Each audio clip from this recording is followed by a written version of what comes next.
Buckle up, America. Your Monday morning coffee just got a whole lot more interesting. We're going live right now into the opening minutes of what the Pentagon is calling Operation Epic Fury. At approximately 0400 hours Eastern Time, U.S. and allied forces executed a coordinated multi-domain assault on sovereign Iranian airspace. This isn't a surgical strike. This isn't a warning shot.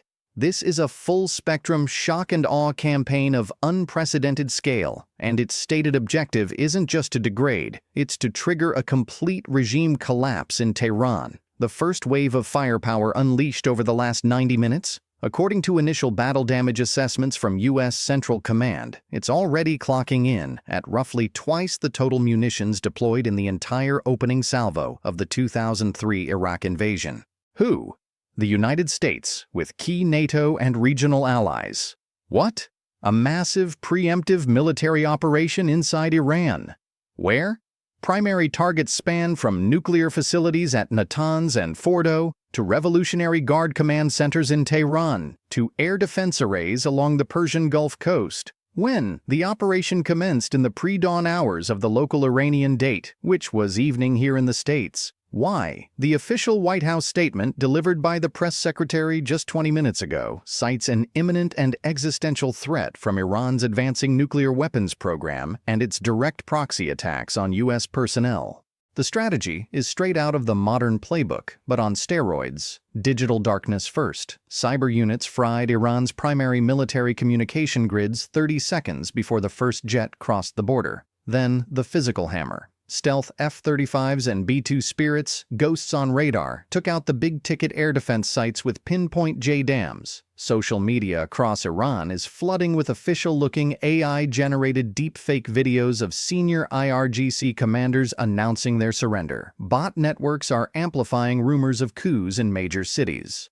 The goal, a Pentagon analyst told me in a rushed call, is to create a Karen-level meltdown at the highest levels of the Iranian regime, to make them question their own reality, their own chain of command before a single tank battalion has even mobilized. It's information warfare designed to collapse the will to fight from the inside before the outside assault even reaches its peak. And the assault is peaking. Live feeds from DoD-authorized drones, the ones they're letting us see, show a relentless wave of standoff weapons. Cruise missiles skimming the desert floor, hypersonic glide vehicles, those things that move too fast for any of Iran's remaining air defenses to even track, striking hardened targets with earth-shattering kinetic impact. But the real story isn't just the big, flashy missiles. It's the terrifyingly precise new tools of war being field-tested in real time. Let's deep dive into the tech that's making this invasion a slaughterhouse of innovation. First up, the so-called dumb weapon that's gotten scarily smart. The Joint Direct Attack Munition, the JDAM. We're talking about a basic gravity bomb, the kind dropped from B-2 Spirits and F-15Es, but now strapped with a new tail kit from a program called Golden Horde. This isn't your granddad's iron bomb. A Pentagon source, speaking on background, described it as a networked swarm in a can. One bomber drops a cluster of these JDAMs, and in mid-air, they start talking to each other. They identify the highest value targets in a pre-programmed area, say a convoy of air defense trucks, and autonomously divvy up the kills. It's like a pack of wolves with GPS. The official line is they're for hitting moving targets in denied airspace. But the POV from a drone feed over Isfahan showed something else.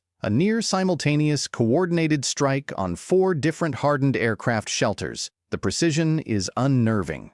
Then there's the counter to Iran's desperate drone swarms. We're seeing the first major combat use of directed energy weapons. I'm talking about high-powered microwaves and lasers mounted on Stryker vehicles. The official press release calls them Silent Sentinels. The troops on the ground have a different name. The drone microwave. And the footage is wild. You see a wave of cheap Iranian-made Shahed drones coming in low over a forward operating base. Instead of a barrage of expensive missiles, there's just a faint shimmer in the air. The drones don't explode. They just stop. Their electronics fried into useless bricks mid-flight.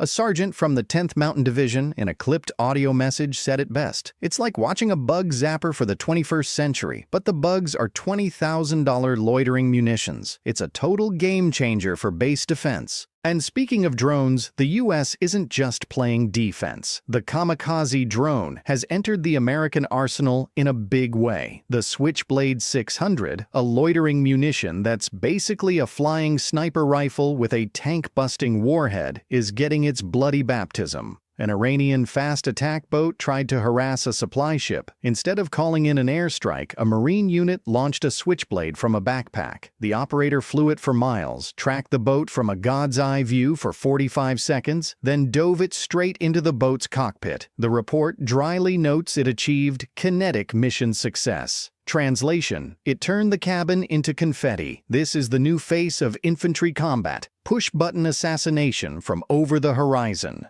But the real gut punch, the moment that shifted this from a skirmish to a historical footnote, came from the deep.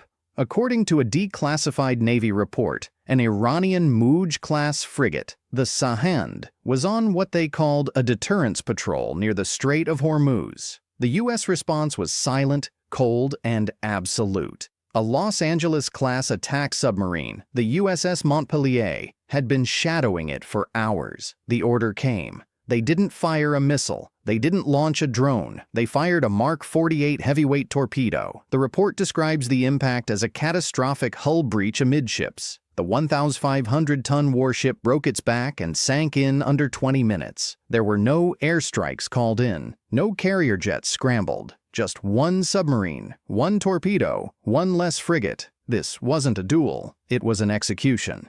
Let's talk about the strategic shift here, because this is where the uncontested dominance becomes terrifyingly clear. For years, Iran's whole naval doctrine in the Gulf has been based on asymmetric warfare. Swarms of fast boats, mines, coastal missiles. The idea was to make the water so dangerous and chaotic that even the U.S. Navy would think twice. But what just happened completely gaslights that entire playbook. The U.S. didn't engage on Iran's terms. They operated from the one domain Iran cannot contest, the deep blue. A submarine they probably never detected delivered a weapon they had no defense against. The message is, your little boats are irrelevant. Your coastline is a perimeter we can punch through anytime. Your navy is a surface-level concern, and we own everything underneath it. The psychological impact on the Iranian military command has to be apocalyptic. Imagine being that frigate's captain.